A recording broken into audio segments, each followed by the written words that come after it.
Bismillahirrahmanirrahim. Assalamualaikum warahmatullahi taala wabarakatuh dan salam sejahtera. Saya ucapkan kepada Dr. Saidah binti Haris selaku pensyarah bagi subjek MPU 3092 Pendidikan Islam. Baiklah, pada hari ini saya Nik Nur Najah binti Nik Sabri dan rakan sekumpulan saya iaitu Nur Fazana binti Mahmad akan membincangkan berkenaan dengan topik peranan remaja dalam pembangunan sesebuah negara. Baiklah, sebelum kita meninjau dan mengupas topik perbincangan pada hari ini, izinkan saya membuat sedikit definisi ringkas berkenaan dengan remaja menurut Islam. Menurut Islam, zaman remaja dikaitkan dengan istilah balik, dan apabila seseorang itu balik, wajib ke atasnya melakukan segala hukum syarak dan meninggalkan perkara yang dilarang. Biasanya, tanda balik bagi kanak-kanak lelaki apabila bermimpi, manakala bagi kanak-kanak perempuan pula apabila keluar haid. Semua tanda-tanda itu menjadi penanda aras kepada pertukaran zaman daripada alam kanak-kanak kepada pertukaran zaman ke zaman remaja. Tugas mendidik golongan yang baru masuk ke alam remaja ini adalah tanggungjawab ibu bapa dan guru-guru masyarakat serta pihak kerajaan. Secara ringkasnya, tugas mendidik remaja adalah tugas semua pihak. Manakala pendidik dari kacamata Islam pula merupakan murabbi, muallim, muaddib, alim dan ulama. Mereka berfungsi bukan sahaja untuk memberi kesedaran pada diri sendiri, malah juga orang lain. Kedudukan mereka ada hubung kaitnya dengan sifat integriti, bertanggungjawab, amanah, istiqamah dan beriman kepada Allah Subhanahu Wa Taala. Baiklah, kita mulakan perbincangan dengan peranan remaja dalam pembangunan sesebuah negara dengan kata kunci saya yang pertama. Remaja berperanan menjadi contoh kepada masyarakat dalam pembentukan akhlak atau personaliti yang luhur. Akhlak memainkan peranan yang penting dalam mencorakkan tingkah laku dan kehidupan seseorang. Setiap tingkah laku yang lahir daripada manusia sebenarnya adalah cerminan daripada apa yang tersemat dalam dirinya. Sebagaimana menurut Imam Al-Ghazali, setiap yang ada dalam hati akan menzahirkan kesannya pada anggota badan sehinggalah setiap pergerakannya adalah berlandaskan kepadanya. Maka dengan ini, apabila akhlak menjadi sebati di dalam diri kita, ia akan melahirkan tindakan yang spontan bergantung kepada nilai akhlak yang ada padanya.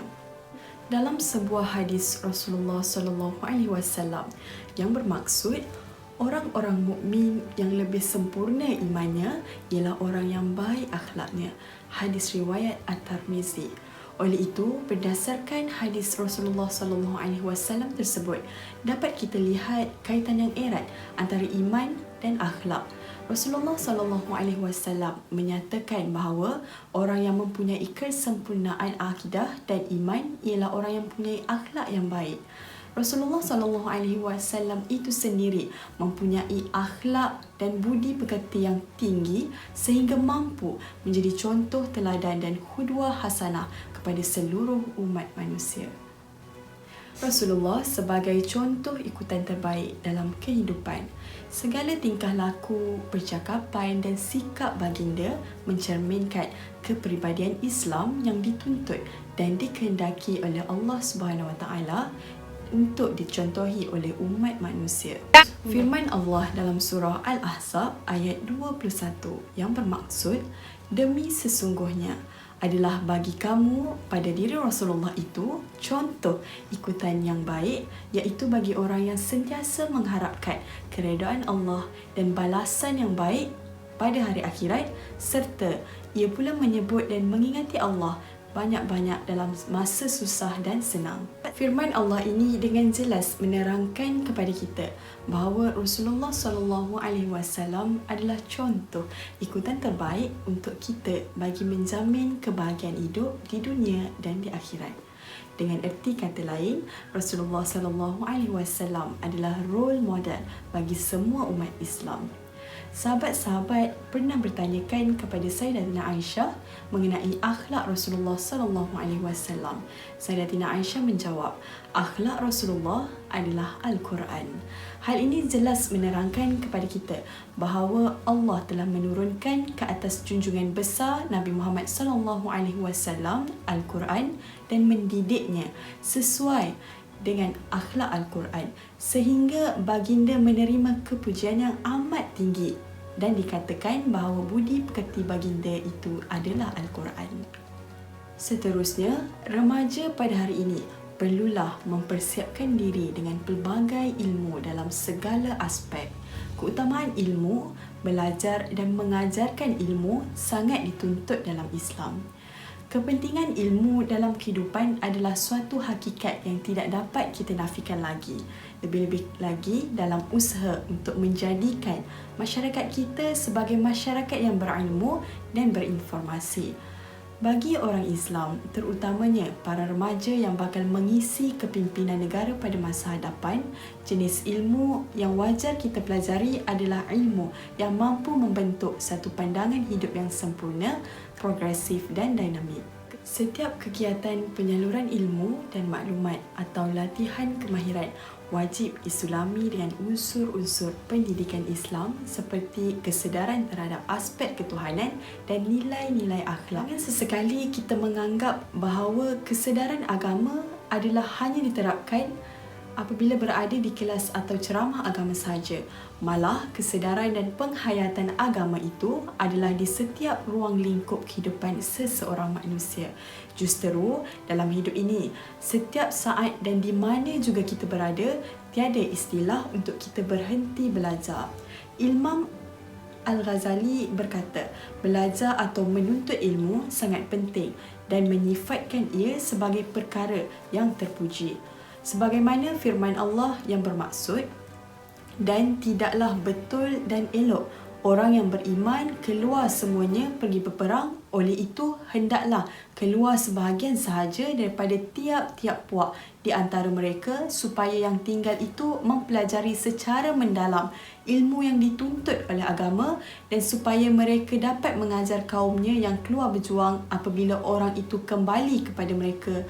Mudah-mudahan mereka dapat berjaga-jaga daripada melakukan larangan Allah. Surah At-Taubah ayat 122. Allah juga berfirman dalam surah Al-Mujadalah ayat 11, Allah akan meninggikan orang-orang yang beriman di antara kamu dan orang-orang yang diberi ilmu pengetahuan beberapa darjat. Maka sebagai seorang Muslim, terutamanya para remaja yang bakal mengisi kepimpinan negara pada masa hadapan, jenis ilmu yang wajar kita pelajari adalah ilmu yang mampu membentuk sudut pandangan hidup yang sempurna dan sederhana. Dalam konteks yang lebih jelas, ianya menuntut kepada keseimbangan ilmu agama dan dunia. Setiap cabang ilmu perlulah diisi dengan semangat dan roh keagamaan, akhlak atau nilai murni dan moral supaya kita dapat merasai kesannya di dalam jiwa. Ilmu yang dipelajari adalah untuk diamalkan bagi memberikan kesan-kesan positif kepada mereka yang mempelajarinya. Ilmu yang berguna tetapi tidak diamalkan adalah punca terbesar berlakunya kepincangan dalam hidup manusia. Universiti adalah medan terbaik kepada golongan remaja untuk membina kaliber dan mengasah bakat kepimpinan, mengumpul ilmu dan pengalaman seluasnya serta membentuk jaringan perhubungan yang luas dalam pelbagai dimensi dan sebagainya melalui gerakan aktivisme di dalam maupun di luar kampus. Untuk itu, mahasiswa Islam perlulah mengambil peluang dan ruang yang cukup luas dan meletakkan semula fungsi mereka sebagai ejen perubahan dan juru bicara umat. Mereka tidak boleh lagi layu dan lesu terhadap sesuatu perkara yang berlaku, di mana mereka perlu lebih aktif dan agresif menjuarainya. Justeru, berdasarkan premis tersebut, universiti adalah platform dan forum merangka formula ke arah melahirkan remaja yang berintegriti, bersasiah dan bermaruah. Golongan berwibawa ini tidak boleh dibiarkan terlalu kaku, lemah dan mundur dalam segala hal, tetapi mestilah melalui proses-proses transformasi ke arah mempersiapkan mereka sebagai barisan warga yang serba boleh, berfikiran besar dan bersedia berhadapan dengan segala cabaran kehidupan. Firman Allah Subhanahu Wa Taala yang bermaksud, dan hendaklah takut kepada Allah orang-orang yang seandainya meninggalkan di belakang mereka generasi yang lemah. Surah An-Nisa ayat 9. Dan renungilah firman Allah SWT yang bermaksud, sesungguhnya generasi yang paling baik yang kamu pilih untuk bekerja ialah generasi yang kuat lagi dapat dipercayai. Surah Al-Qasyah ayat 26. Siapa pun tidak dapat menafikan bahawa golongan remaja, khususnya pelajar, adalah merupakan aset dan potensi yang sangat-sangat perlu dipelihara kerana untung nasib masa hadapan sesebuah negara dan masyarakat adalah terletak sepenuhnya di atas bahu mereka.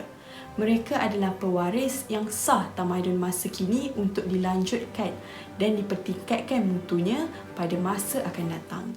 Maka setiap remaja mempunyai tanggungjawab masing-masing untuk menjana pembangunan negara kerana pemuda harapan bangsa, pemudi tiang negara. Remaja sebagai tunjang yang bakal menerajui kepimpinan negara haruslah merdeka daripada belenggu angkara sosial. Hanya remaja yang berkualiti akan memangkinkan kecemerlangan negara. Jika remaja kita tidak diasuh, dibimbing dan dididik dengan kamil, tidak mustahil segala aspirasi negara hanya sekadar imajinasi semata-mata dan tidak dapat menjadi realiti. Oleh itu, remaja perlu terjaga daripada lena dan keasyikan serta melengkapkan diri dengan ciri-ciri yang mulia sebagaimana yang saya nyatakan sebentar tadi supaya dapat menempatkan diri sebagai modal insan yang cemerlang, gemilang dan terbilang. Semoga negara kita dapat berdiri dengan gah di pentas antarabangsa bergandingan dengan negara-negara maju yang lain dan terkenal di seantero dunia. Jadi, saya serahkan kepada rakan sekumpulan saya iaitu Nur Farzana binti Muhammad. Assalamualaikum warahmatullahi wabarakatuh.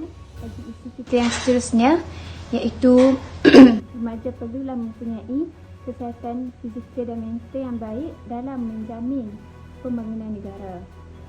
Okey, remaja pada umumnya merupakan lingkungan pada usia 17 tahun sehingga 30 tahun. Okey, pada usia ini seperti yang kita ketahui bahawa remaja mempunyai kesihatan fizikal dan juga tubuh badan yang baik untuk menjamin pembangunan negara. Remaja perlulah menjaga kesihatan diri dan fizikal untuk menjamin pembangunan negara yang penuh dengan kompetitif pada zaman sekarang ini. Pelbagai aktiviti yang remaja boleh lakukan untuk menjaga kesihatan diri dan kesihatan diri fizikal dan mental. Sebagai contoh, mereka boleh melakukan aktiviti riadah, bersukan, mengamalkan pemakanan yang seimbang, menjaga kebersihan dan kesihatan diri. Dan remaja perlulah mengelak daripada melakukan perkara-perkara yang negatif seperti minum arak, berjudi, merokok, kegiatan maksiat dan sebagainya kerana perkara-perkara negatif ini akan menyumbang kepada kesihatan diri yang lemah. Kita ambil contoh pada zaman Rasulullah SAW. Rasulullah melakukan perkara-perkara yang baik dan menjamin kesihatan baginda, iaitu baginda melakukan riadah seperti bersukan, memanah, menunggang kuda dan sebagainya. Apabila kita menghasilkan peluh, ini akan dapat menyihatkan tubuh badan kita kerana peluh itu mengeluarkan benda-benda yang tidak menyihatkan badan dalam diri kita. Jadi apabila kita berpeluh, kita akan lebih sihat dan juga lebih kekal. Okey, dalam pada itu juga untuk menjamin pembangunan negara, remaja perlulah mempunyai akhlak yang tinggi dan nilai moral yang tinggi. Sebagai contoh, dalam hadis riwayat Asy-Syahihah, sesungguhnya Allah sangat-sangat kagum terhadap pemuda atau remaja yang tidak didapati pada dirinya keruntuhan moral dan akhlak. Kata Syabwah yang dikaitkan dengan pemuda pada hadis di atas dijelaskan dalam kitab Faidul Qadir sebagai pemuda yang tidak memperturutkan hawa nafsunya Sebaliknya, dia membiasakan diri melakukan kebaikan dan berusaha keras menjauhi keburukan. Pemuda yang sentiasa ke masjid dan menjauhkan diri daripada melakukan gejala sosial serta mengajak pemuda lain melakukan amal makruf. Pada zaman Rasulullah SAW, remaja ketika itu sangat gigih dan beriman. Golongan mereka lah yang mencatat sejarah keagungan Islam. Mereka merupakan pembawa panji-panji Islam yang sentiasa tersebar dan berkibar dalam satu kawasan geografi yang begitu luas. Remaja ketika itu ditunjangi oleh Abdullah bin Mas'ud, Abdurrahman bin Auf, Said bin Zaid, Saidina Ali, Usamah bin Zaid dan ramai lagi. Seperti yang kita telah ketahui, contoh remaja pada ketika itu seperti Saidina Ali. Saidina Ali pernah menggantikan tempat Rasulullah SAW, iaitu tempat tidur baginda, semasa baginda dikepung oleh pemuda-pemuda Quraisy, sedangkan beliau tahu nyawanya terancam. Manakala Usamah bin Zaid dalam usia remaja, beliau telah menerima amanah yang besar daripada Saidina Abu Bakar radhiyallahu anhu untuk memimpin satu bala tentera ke medan jihad sebagai pengganti ayahnya. Okey, di sini contoh peristiwa yang saya petik ini dapat memberikan satu gambaran ataupun semangat kepada remaja kini bahawa remaja pada masa kini haruslah sentiasa bertenaga dan juga bertenaga sama ada dari segi fizikal ataupun mental, dan juga remaja pada masa kini perlulah mempunyai nilai akhlak dan juga moral yang tinggi supaya pembangunan negara akan lebih maju setaraf dengan negara-negara lain. Rasulullah SAW juga pernah bersabda, "Aku berpesan kepadamu supaya berbuat baik kepada golongan pemuda. Sesungguhnya hati mereka paling lembut. Sesungguhnya Allah telah mengutusku membawa agama Hanif ini, lalu para pemuda bergabung denganku dan orang-orang tua menentangku." Riwayat Bukhari. Untuk memperjelaskan hadis tersebut, Allah dan Rasulullah SAW meletakkan pemuda di kedudukan yang begitu istimewa sampai Rasulullah SAW mewasiatkan untuk berbuat baik kepada golongan pemuda ini kerana hati mereka lembut. Para pemuda lah yang pertama kali bergabung dengan Rasulullah SAW mengusung agama yang hanif, sedangkan orang tua menentang baginda. Rasulullah SAW dalam hadis Abdullah bin Mas'ud bermaksud, tidak akan beranjak kaki anak Adam pada hari kiamat dari sisi rohnya sampai dia ditanya tentang 5 perkara. Pertama, tentang umurnya di mana dia habiskan, tentang masa mudanya di mana dia usangkan, tentang hartanya dari mana dia mendapatkannya dan ke mana dia keluarkan, dan tentang apa yang telah dia amalkan dari ilmunya. Hadis riwayat At-Tirmizi. Okey, di sini juga ada tersebut satu kisah, iaitu kisah ini menyebut tentang ingatkah saat Zaid bin Sabit, seorang sahabat Rasulullah SAW yang bergabung dengan Islam sewaktu usianya 11 tahun ketika terjadinya Perang Badar. Beliau seorang sahabat belia yang menghafal ayat dan surah yang diturunkan Allah kepada Rasulullah. Beliau adalah pemuda yang cerdas sehingga Rasulullah mengangkatnya menjadi pembantu Nabi untuk menulis wahyu yang turun dan menulis surat kepada orang Yahudi meskipun dia masih belia. Okey, kisah ini menyebutkan ataupun mengisahkan bahawa pemuda ini ataupun golongan remaja mempunyai peranan yang sangat tinggi dalam pembangunan negara. Remaja mempunyai kesihatan fizikal yang baik, mempunyai semangat dan juga mampu untuk berdaya saing dengan orang-orang lain. Okey, oleh itu remaja perlulah mempunyai kesihatan dan juga semangat nilai moral yang tinggi seperti dan mencontohi contoh-contoh peristiwa yang telah berlaku pada zaman Rasulullah, kerana dengan ini dapat menjadikan Malaysia duduk sama rendah dan berdiri sama tinggi dengan negara-negara maju yang lain. Okey.